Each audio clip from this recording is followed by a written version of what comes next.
Pourquoi tu devrais commencer à danser le shuffle? Dans cette vidéo, je vais te partager mon expérience personnelle et mon parcours shuffle. Et 5 conseils pour bien débuter ton apprentissage shuffle et pourquoi tu devrais commencer le shuffle.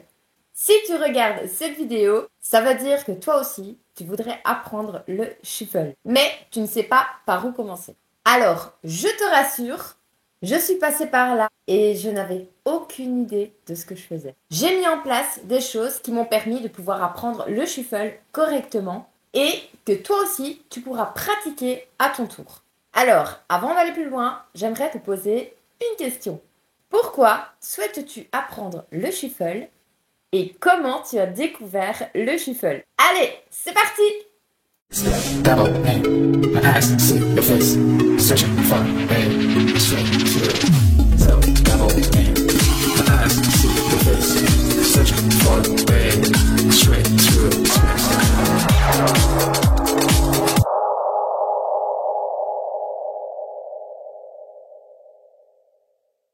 Hello la team Shuffle, j'espère que vous allez bien et bienvenue dans mon monde. Alors, d'abord, je vais commencer par me présenter, question de politesse et histoire de faire connaissance.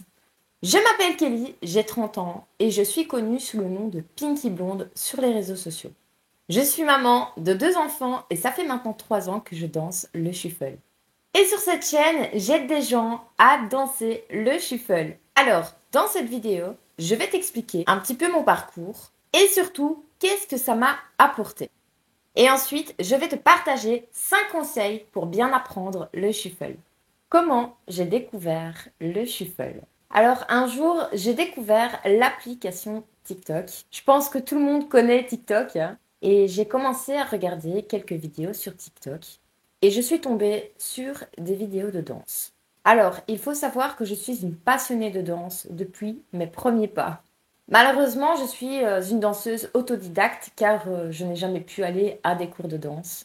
Alors, depuis toute petite, je regarde des vidéos, des tutos, même des DVD avec des tutoriels, ça c'était dans le temps, et je m'amusais à recopier tout ce que je voyais sur les écrans, les danseuses, je faisais exactement la même chose. C'était ma passion. Donc, en regardant TikTok, je suis tombée sur des vidéos de shuffle. Et là, quand j'ai vu ces vidéos de shuffle avec ces nanas qui sont bien gaulées, on va le dire, je suis tout de suite tombée amoureuse du shuffle. Mon cœur, il s'est mis à palpiter à 2000 à l'heure. Et là, je me suis dit, mais moi aussi, je veux apprendre à danser le shuffle. Je veux danser comme ces nanas là. Et là, je me suis dit, mais moi aussi, je veux apprendre à danser le shuffle. Mais c'était juste incroyable en fait. Et voilà, ça c'était la phase de découverte. Comment j'ai appris? Alors, comme je l'ai dit, donc j'ai découvert le shuffle sur TikTok. Et donc, comme je faisais avant, j'ai continué à apprendre via les vidéos des autres.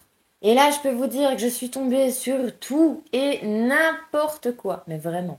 Je suis tombée sur des vidéos qui étaient compétentes et des vidéos qui n'étaient pas du tout compétentes, faites par des amateurs. Donc voilà, en gros, moi, je n'y connaissais rien du tout, mais j'avais vraiment soif d'apprendre cette danse. Alors quand j'ai commencé à danser, je dansais vraiment comme un pied, mais vraiment, je m'emmêlais les pieds. Je suis tombée et je me suis même blessée par rapport à des mouvements que je faisais très mal suite à des tutoriels qui étaient faits par des amateurs, bien évidemment. Donc c'était pas vraiment la bonne technique en fait. Donc là, à ce moment-là, je me suis remise en question et je me suis dit en fait que c'était pas normal d'avoir mal comme ça. J'avais vraiment des douleurs au niveau des rotules, des hanches, des chevilles, tout ce qui était articulation. Pour vous dire, à chaque fois que je dansais, après une séance, eh bien, je boitais. Donc là, je me disais encore une fois que c'était pas normal mais j'avais pas envie d'arrêter. J'avais vraiment le feu de la passion en moi en fait. Donc là, j'ai commencé à faire mes petites recherches personnelles et je suis tombée sur des professionnels du shuffle. Alléluia. Et j'ai commencé bien sûr à les suivre sur tous leurs réseaux sociaux et à apprendre bien évidemment à travers leurs vidéos. Ce qui était vraiment embêtant de l'histoire, c'est que ces professionnels-là ne parlaient pas un mot français, donc c'était uniquement l'anglais, et moi je ne comprends pas du tout l'anglais. Et donc du coup, moi qui ne parle pas anglais, c'était vraiment très frustrant de ne pas savoir comprendre ce que la personne disait parce que c'était des choses qui étaient quand même assez importantes, je pense. Donc voilà, j'étais vraiment très frustrée à ce niveau-là parce que à l'époque, il n'y avait pas encore de tutoriel de shuffle en français, ni sur TikTok, ni sur YouTube, vraiment nulle part. Donc c'était vraiment très galère à l'époque pour pouvoir apprendre. Voilà aussi le but de ma chaîne YouTube, c'est justement pouvoir apporter mon expérience personnelle et pouvoir apprendre à d'autres personnes comme moi qui voudraient apprendre le shuffle. Du coup, voilà, je propose des tutoriels en français. Donc voilà, c'est vraiment ça le but de ma chaîne aujourd'hui. Qu'est-ce que le shuffle m'a apporté? Alors, il faut savoir que le shuffle m'a apporté énormément de choses, donc je vais vous expliquer là tout de suite. Au début, je me filmais pour voir un petit peu mon évolution et je partageais également sur les réseaux sociaux parce que c'était ma passion et j'en avais envie. Et là, il y a eu vraiment des personnes qui m'ont tiré vers le haut, donc ça c'était vraiment génial et encore merci à toutes ces personnes-là. Et aussi, il y a eu des personnes qui m'ont tiré vers le bas. Alors, les personnes qui me tiraient vers le haut, elles m'ont vraiment permis de pouvoir persévérer et surtout d'avoir confiance en moi. Et puis, donc, il y a eu les personnes qui me tiraient vers le bas. Et là, en gros, le regard des autres, c'était un petit peu assez dur de supporter ça à l'époque, mais j'avais vraiment pas envie de lâcher l'affaire, en fait. Voilà, comme je l'ai dit, j'avais le feu de la passion en moi, d'ailleurs, je l'ai encore, hein, et je voulais pas lâcher l'affaire pour des personnes qui n'avais pas osé le faire comme moi je l'ai fait. Je pars du principe où tout le monde part de quelque part, on commence tous quelque part. Et voilà, je pense que ces personnes-là sont très mal placées pour pouvoir critiquer des personnes comme moi qui veulent apprendre, qui ont une passion. Et voilà, moi je pense qu'il faut justement pousser ces personnes-là, les tirer vers le haut pour que ces personnes-là puissent être épanouies dans leur vie. Donc, il y a eu les personnes là qui me tiraient vers le haut. Donc là, c'était vraiment magique parce qu'il faut savoir que ces personnes sont là. Elles adorent ce que vous faites et elles vous encouragent. Et même si elles ne dansent pas le shuffle, eh bien, en fait, elles kiffent tout simplement regarder. Et puis, quand vous avez une personne en face de vous qui transpire la passion, en fait, c'est contagieux. Tu ne peux pas passer à côté. Soit tu vas être content pour elle, tu vas la suivre parce que voilà, c'est beau, ou alors tu vas la jalouser. Ça, c'est autre chose. Et bon, le shuffle aussi, c'est pas quelque chose de connu. Donc, en gros, les gens, au début, quand ils me voyaient danser, ils se demandaient quoi, parce qu'ils n'avaient jamais vu ce genre de danse. Ils se disent, mais pourquoi elle saute comme ça partout, celle-là? Donc, au début, c'était un petit peu chaud, mais les gens étaient curieux, ils venaient voir et ils me suivent toujours maintenant. Ils regardent toujours ce que je fais. J'ai eu des collègues, quand je travaillais, qui critiquaient justement, j'avais fait un TikTok avec ma fille. Et alors, il y en a une qui disait comme ça, ouais, même sa fille, elle danse mieux qu'elle. Aujourd'hui, j'ai une revanche sur ça. Donc voilà, après, j'ai fait totalement abstraction et j'ai continué ce que je faisais parce que je kiffe en fait. Donc c'est là que vient la confiance en vous. C'est lorsque vous commencez à avoir aussi de l'évolution et voir des résultats lorsque vous avez des mouvements qui sont plus nets, plus précis, lorsque vous êtes plus rapide. Voilà, ça motive vraiment et ça, oui, ça motive à avancer et à faire encore plus en fait. C'est vraiment votre évolution qui va vous aider à avancer dans votre apprentissage de shuffle. Mis à part la communauté, bien qui vous tire vers le haut. La deuxième chose positive que le shuffle m'a apporté, c'est un nouveau corps. Alors là, on peut dire qu'avec le shuffle, j'ai vraiment glow up. Je vais vous montrer après des photos avant et après, vous allez voir. Alors, il faut savoir que, comme je l'ai dit, je suis une maman de 2 enfants et que pour chaque grossesse, j'ai pris plus de 20 kilos. Des kilos que je n'arrivais pas à perdre. J'avais tout essayé. La musculation, le fitness, tout. J'ai même essayé des patchs soi-disant magiques qui te faisaient perdre des tours de taille. Alors, bien sûr que ça n'a pas du tout marché. Je me suis laissée totalement avoir, hein. Et donc un jour, je me suis regardée dans le miroir et j'en suis venue à me dire que je devrais m'accepter telle que je suis avec mes kilos en trop. Mais franchement, j'étais vraiment malheureuse en fait d'avoir tous ces kilos en trop. Et puis là, juste à ce moment-là, le shuffle a débarqué dans ma vie. Alors quand j'ai commencé le shuffle, honnêtement, je n'aurais pas cru perdre du poids aussi vite.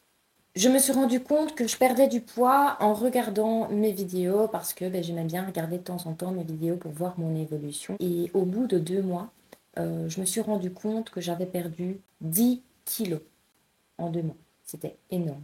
Donc là, je vais vous montrer une photo avant et après. Et depuis, je n'ai plus jamais repris de poids. Et le pire, c'est que le shuffle ne fait pas que maigrir. Ça muscle, ça galbe et ça tonifie votre corps. J'ai pu remarquer ça par rapport à mon ventre. Parce que voilà, quand j'ai accouché, on va dire que j'ai eu énormément de dégâts au niveau du ventre. Voilà, mon ventre était flasque, mou. Voilà, j'étais vraiment très complexée par rapport à ça. Et honnêtement, j'ai tout essayé pour essayer de tonifier. Je fais du sport, donc j'ai utilisé plein de crèmes qui n'ont jamais marché. Donc ça, voilà, c'était un énorme complexe pour moi. Mais la seule chose qui a marché pour moi, eh bien, c'est le shuffle. Vraiment, aujourd'hui, j'ai un ventre plus ferme, il n'est plus flasque du tout. Et voilà, vraiment, le shuffle, c'est vraiment magique. Le shuffle, je vais dire que ça a réparé quand même énormément de choses chez moi, que ce soit physique et mental. Avant, j'étais une fille qui broyait du noir. Je n'avais aucun mindset. J'étais limite une fille toxique et dépressive. Et le shuffle, ça a vraiment réparé mon état d'esprit. Et faire ressortir et rayonner le soleil qui attend moi. Vraiment, le shuffle, oui, ça m'a réparé complètement. Et surtout, m'a redonné la joie de vivre. Le shuffle, c'est vraiment ma thérapie. Ça me permet de me déconnecter un petit peu du monde. C'est quelque chose qui me fait du bien. Voilà, des fois, quand j'ai pas le moral, eh bien, hop, je danse un petit peu et puis, ben, tout va bien. Voilà, parce que quand je danse, je ne pense à rien d'autre que de danser. J'ai une sensation de flotter, limite de voler dans l'air. Et voilà, je me sens comme une super-héroïne en fait. Et dernière chose que le shuffle m'a apporté, c'est une communauté et des opportunités. J'ai pu rencontrer des personnes et faire des choses que je pensais impossibles à faire dans ma vie, des choses qui me faisaient rêver en fait. J'ai rencontré des TikTokers belges qui sont assez connus en Belgique, parce qu'il faut savoir que je suis belge, et réaliser des choses avec eux comme tourner dans des clips. J'ai pu rencontrer un DJ que j'adore, j'ai pu aller en haut avec lui où ce qu'il était en train de mixer et vraiment c'était le rêve. Et j'ai même fait une émission de danse, donc on m'a contacté, une émission, et voilà, j'ai fait une capsule sur le shuffle. Donc du coup, ben, je vais te laisser le lien ici au-dessus. Donc si tu veux aller voir, si tu es un petit curieux, eh bien je t'invite à aller voir. En gros, tout ça pour vous dire que le shuffle, ça a complètement changé ma vie. Maintenant, je vais te donner 5 conseils pour bien débuter le shuffle. Premier conseil, choisis bien le contenu pour toi apprendre. Il ne faut pas choisir tout et n'importe quoi comme tutoriel, mais apprends surtout des meilleurs. Parce que si tu choisis mal les tutoriels, eh bien tu risquerais de te blesser. Donc moi j'ai eu le cas, c'est pour ça que je le dis. Donc le but ici, c'est quand même de pouvoir continuer à danser et ne pas stopper, hein. Je pense qu'on est d'accord. Donc, si tu souhaites apprendre le shuffle, tu peux déjà commencer par t'abonner à ma chaîne. Déjà, ça me ferait super plaisir. Et puis voilà, je vais pouvoir te partager toute mon expérience et des tutoriels pour toi apprendre. Deuxième conseil, apprends à ton rythme. Si tu es débutant et que tu n'as pas de base en danse, écoute-moi, ça ne sert à rien de vouloir aller trop vite. Le but est d'apprendre un pas à la fois et de le maîtriser. Et ensuite, ben, j'ai envie de te dire que tu trouveras ta vibe et ton style. Il faut savoir que le shuffle, c'est une danse qui est très rapide, les mouvements s'enchaînent très vite. Et si tu veux commencer à danser le shuffle sans maîtriser les mouvements, eh bien tu vas finir par t'épuiser et par abandonner. Ça ne sert à rien de se mettre la pression et de vouloir danser comme les danseurs que tu vois sur les réseaux sociaux. Tu dois savoir que ces danseurs-là ont déjà quelques années d'expérience derrière. Donc mon petit conseil, c'est ne te compare pas aux autres, ça ne sert à rien. Et ne te dis pas non plus que c'est impossible. Car quand tu apprends les mouvements, eh bien, tu vas finir par ancrer les mouvements en toi. C'est un automatisme. C'est comme quand tu fais du vélo. Eh bien, lorsque tu apprends, une fois que tu as trouvé le truc, eh bien, tu as l'équilibre. Eh bien, le shuffle, c'est la même chose. Troisième conseil, pratique le plus souvent possible. Donc ça, c'est vraiment très important. Ça te permettra déjà de maîtriser les pas de danse et aussi avoir de l'endurance, à devenir plus rapide et plus précis dans tes mouvements. Et quatrième conseil, achète-toi une bonne paire de baskets. Alors là, c'est super important d'avoir une bonne paire de baskets qui soutient bien la cheville et qui amortit les chocs. Si je peux te recommander une paire de baskets, je te recommande la paire de Nike Air Max 97. Donc cette paire-là, elle est vraiment bien conçue pour le shuffle parce qu'au niveau de la pointe, c'est vraiment bien dur. Donc quand tu te mets en mouvement pointe ou de demi-pointe, c'est juste parfait. Et tu as des bulles dans les chaussures qui te permettent justement d'amortir les chocs lorsque tu sautes. Donc en gros, ces chaussures-là, tu les verras sur toutes les danseuses professionnelles de shuffle. Si vous avez des demandes spécifiques, n'hésitez pas à me le dire en commentaire, je me ferai un plaisir de vous répondre. Et si cette vidéo t'a aidé, n'hésite pas à mettre un petit pouce bleu, cela me motivera à publier plus de contenu. Et cinquième conseil, abonne-toi à ma chaîne YouTube pour apprendre à danser le shuffle et également sur mes autres réseaux sociaux. Et si tu connais quelqu'un qui souhaite apprendre le shuffle, partage-lui cette vidéo, je pense que ça lui fera super plaisir. J'espère que cette vidéo vous a plu et que ça aura pu vous aider. Et si cette vidéo t'a motivé à apprendre le shuffle, clique sur la vidéo juste ici pour apprendre le shuffle en tutoriel. Du coup, je vous souhaite de passer une très belle journée, je vous fais des gros bisous, entraîne-toi bien et surtout, amuse-toi. Ciao!